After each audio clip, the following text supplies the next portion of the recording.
je me trouve devant le Comfort Hotel. C'est cet hôtel qui a été visé vers 4h du matin par l'armée israélienne. Il y a eu plusieurs explosions et les premiers étages ont été complètement soufflés. Soudain, on a entendu une bombe qui a été explosée, mais avec beaucoup de bruit. Pas une seule bombe. Et la bombe, elle avait une voix très aiguë. Et alors, on a senti que c'est l'hôtel qui a été... Ici, il y avait 3 chambres. Ils ont envoyé la bombe du 4e étage et c'est explosé ici, au premier. Il y avait des gens ? Il y avait des gens. Une pièce a, semble-t-il, été particulièrement visée.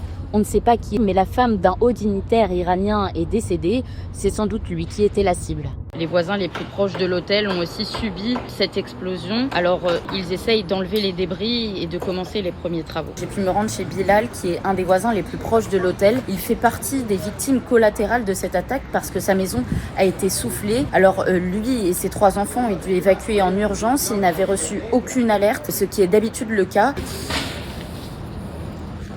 Something you can't explain. Screaming, kids, everything. They are sleeping. They are not playing.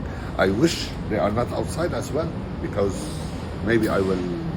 It's disaster. Here it's the hotel. Here is the room who's got attacked. It's around 4 meters. Here is the room for the kids. Alhamdulillah, everything entered inside. Hits the floor. Didn't hit the beds as well. Everything is, you can see, fall down. It's not safe. I will tell you, it's not safe.